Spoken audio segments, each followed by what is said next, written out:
Evet,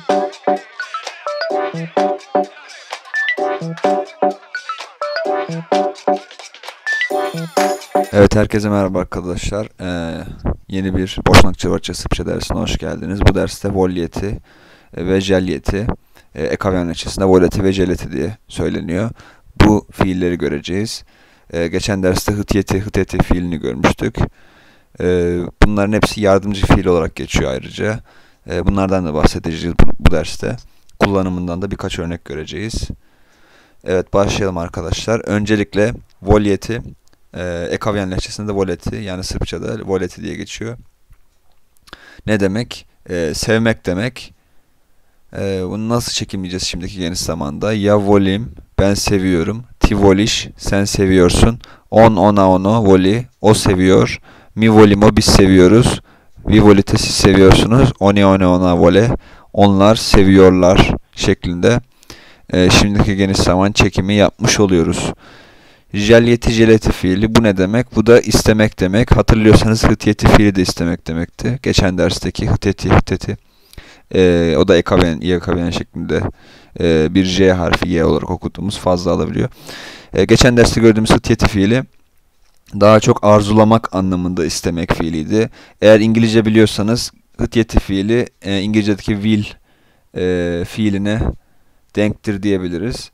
Gelecek zaman yaptığımızda da zaten hıtyeti fiilini kullanacağız ileriki derslerde. Zaten İngilizce'de de gelecek zaman yapmak için will kullanıyoruz. Yani İngilizce'de de zaten gelecek zaman yapmak için aslında ben arzuluyorum bir şey yapmayı gibi düşünebilirsiniz.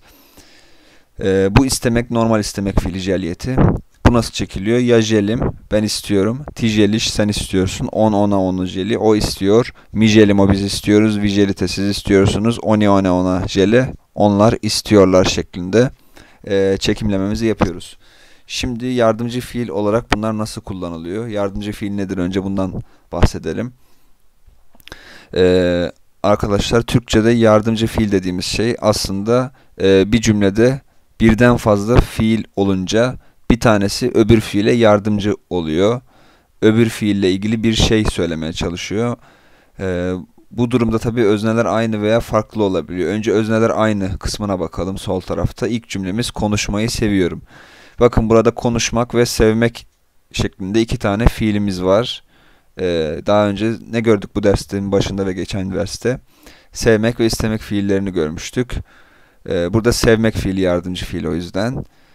Burada ben konuşmak fiilini sevdiğimi belirtiyorum. Sevmek burada konuşmayı işaret ediyor. Bu yüzden sevmek fiili yardımcı fiildir. Türkçe'de biz yardımcı fiilleri gördüğünüz gibi sona yazıyoruz. Ama Boşnakça, Hırvatça, Sırpça'da öteki fiilden önce yazacağız. Yani seviyorum konuşmayı gibi yazacağız. İkinci cümle için mesela yürümek istiyorum yazmışım. İstiyorum yürümeyi şeklinde yazacağız Boşnakça, Hırvatça, Sırpça'da. Birazdan kurallarını da göreceğiz zaten. Konuşmayı seviyorum, yürümek istiyorum, yemek yemek istiyor. Şimdi bu cümlelerde dikkat ederseniz hepsinde özneler aynı. Yani konuşmayı seviyorum deyince ben seviyorum, bu tamam. Konuşma kimin yapılması isteniyor? Benim yapmam isteniyor. Ben konuşacağım, ben kendi konuşmamı seviyorum. Özneler aynı.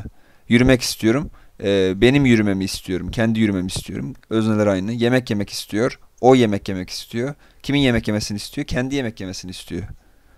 Gene özneler aynı. Fakat sağ tarafa bakacak olursak özneler farklı cümleler var. Konuşmanı seviyorum. Bakın, burada sevme eylemini ben yapıyorum. Yardımcı fiili ben yapıyorum. Konuşma işi sen çekimine ait. Konuşmanı seviyorum. Özneler farklı oluyor burada gördüğünüz gibi. Evet, bu durumlarda ben yardımcı fiilin öznesini cümlede özne olarak kabul edeceğim. Yani seviyorum dediğim için ben çekiminde cümle kuracağım. Boşnakça, Hırvatça, Sırpça'da. Yürümelerini istiyorum. Gene ben çekiminde. Yürüme işi ama onlar çekiminde yürümelerini. Yemek yememi istiyorsun. İstiyorsun'a bakalım. Sen çekiminde. Cümle sen çekiminde olacak Boşnakça, Hırvatça, Sırpça'da. Yemek yememi. Yemek yeme işi ben çekiminde olacak. Yemek yeme fiili. Evet, şimdi bunlar nasıl kuruluyor Boşnakça, Hırvatça, Sırpça'da? Buna bakalım. İki tane kuralımız var. Az önce Türkçe'de de gösterdim zaten. Özneler aynı veya farklı oluyor. Yine öznelerin aynı veya farklı olmasına göre iki farklı kuralımız var. Yeşil ile yazılan kısma bakalım önce. Kural 1. Özneler aynıysa bu kural uygulanıyor. Yardımcı fiil şimdiki geniş zaman çekiminde, hatırlıyorsanız az önce ben ne demiştim? Ters yazacağız demiştim. Yani gelmek istiyorum diyorsak Türkçe'de önce istiyorum sonra gelmek diyecektik Boşnak Çarvaçça Sırpça'da. İstiyorum gelmeyi gibi. Evet, yardımcı fiil yani istiyorum yardımcı fiil mesela. Yardımcı fiil önce yazılıyor. Bunu çekimleyeceğiz şimdiki geniş zamanda. En başta gösterdiğim çekimleme ve geçen derste hıtyeti fiilinin çekimlemesini göstermiştik. Onu yapacağız. Şahsa göre, özneye göre ve sonra fiil mastar şekilde, yani ti ve çi bitimli fiiller mastar oluyordu makmek Türkçe'de. Böyle direkt getirdiğimizde özneler aynı şekilde çekimleme yapmış oluyoruz. Şimdi kural 2 biraz daha karışık. Kural 2'yi ben özneler farklıysa veya aynıysa uyguluyorum. Yani kural 1'de yaptığım cümleyi ben kural 2'de de yapabiliyorum. Birazdan örneklerle oturacak. Yardımcı fiil yine şimdiki geniş zaman çekiminde yapıyorum.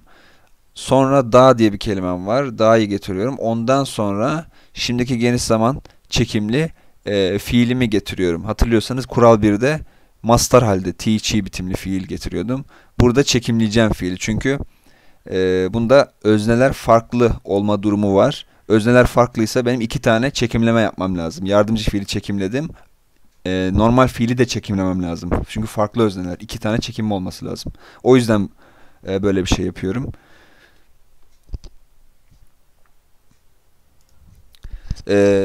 Kural 1'den bir örnek yapalım istiyorsanız önce. Yardımcı fiil. Şimdiki geniş zaman çekimi üzerine ti, çi bitimli mastar fiil yani. Düşünmek istiyorum şeklinde bir cümle var. Bunu çevirelim istiyorsanız. Jelleti, jeleti istemek fiilini kullanacağım ben. Hıtyetiyi kullanmayacağım. Misliti düşünmek demek. Ne yapacağım? Şahıs zamiri istersek konabiliyor. Türkçe'de de zaten ben düşünmek istiyorum demiyoruz. Düşünmek istiyorum diyoruz daha çok. Ya'yı o yüzden parantez içine aldım. Şimdi istiyorumu önce yazacaktık. İstemek, jelyeti, ben çekimi jelimdi. Ders başında görmüştük. Ya jelim, mastar fiil olacak. Yani ti, çi bitimli. Misliti zaten ti, çi bitimli. Misliti. Ya jelim, misliti. Düşünmek istiyorum.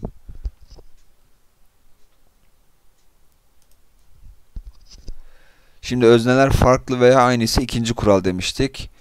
Önce öznelerin aynı olduğu duruma bakalım isterseniz. Kural 1'de uyguladığımız cümleyi kural 2'de yazmaya çalışalım. Yine düşünmek istiyorum yazalım yani. Düşünmek istiyorum. Yajelim misleti şeklinde yazmıştık hatırlıyorsanız az önce. Şimdi bu kuralla yazmaya çalışalım. Ya yine var. Yardımcı fiil şimdiki geniş zaman çekimi. Bu zaten aynı. Gene jelim diyeceğiz. Ya jelim. Yeşille yazılan yere bakalım. Şimdi da getireceğiz. Da'yı da getirdik. Ya jelim da. Şimdiki geniş zaman çekimli fiil getirecekmişiz şimdi. Misliti fiilini çekimlemesine bakmamız lazım. Solda kırmızıyla yazılan yerde misliti düşünmek fiili. Çekimini inceleyelim şimdiki geniş zamanda. Mislim, misliş, misli. Mislimo, mislite, misle. Ben, sen, o, biz, siz, onlar çekimi sırayla. Düşünüyorum, düşünüyorsun, düşünüyor. Düşünüyoruz, düşünüyorsunuz, düşünüyorlar şeklinde. İti bitimli özellik göstermiş zaten. Şimdi burada düşünme eylemini kim yapacak? Buna bakmamız lazım. İstemek fiilini biz yapıyoruz. Tamam. Düşünmek eylemini yine biz yapacağız. Kendi düşünmemi istiyorum. O yüzden ben çekimini alacağım. Soldan mislim alacağım. Yacelim da mislim. Şimdi ben kural 1 ile de yapabiliyordum bunu. Kural 2 ile de yaptım. Özneler aynı olduğu için. Özneler aynı olunca kural 1'i Boşnakça Hırvatça tercih ediyor. Kural 2'yi Sırpça tercih ediyor. Özneler aynıysa ikisini de yapabiliyorum. Kural 2 Sırpça tercih ediyor. Yani yajelim da mislim aslında Sırpça'da kullanılıyor. Boşnakça Hırvatça'da yajelim misliti dememiz yeterli oluyor. Fazladan bir daha çekimlemeye gerek yok diye düşünüyor Boşnak Hırvatlar. Daha getirip bir daha çekimlemeye gerek yok. Zaten özneler aynı. Mastar halde getiririm ben diyor Boşnak Hırvatlar. Fakat özneler farklı olursa Boşnak Hırvat Sırp üçü de mecburen kural 2'yi uygulamak zorunda. Mesela düşünmeni istiyorum dersem istemeyi ben yapıyorum. Düşünme eylemi sen çekiminde düşünmeni. O zaman kural 2'yi uygulamak zorundayım.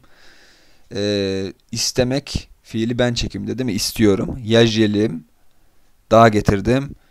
Düşünmeni sen çekiminde olacak misliti fiili. Soldan bakıyorum. Sen çekimi misliş. Alıyorum onu. Koyuyorum. Yajelim da misliş. Düşünmeni istiyorum.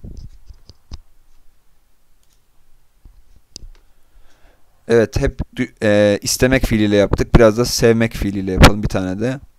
Sevmek fiili neydi? E, Voliyeti, voleti. E, Düşünmemizi seviyorlar. Evet, öznelere dikkat edelim. Önce sevmek fiili, yardımcı fiilin öznesine bakalım. Seviyorlar. Onlar çekiminde. O zaman oni kullanalım. Erkek cins onlar olsun. Oni. Vole kullanacağız değil mi? Onlar çekimi. Voliyetinin voleydi. Oni vole. Daha getirdi. Özneler farklı olduğu için. Düşünmemizi hangi çekimde? Bis çekiminde. O zaman soldan bis çekimini alıyorum. Mislimo. Oni vole da mislimo. Düşünmemizi seviyorlar şeklinde cümleyi kurmuş olduk. Evet, bu ders bu kadar arkadaşlar. Örneklerle devam edeceğiz bu konuya. Herkese iyi çalışmalar.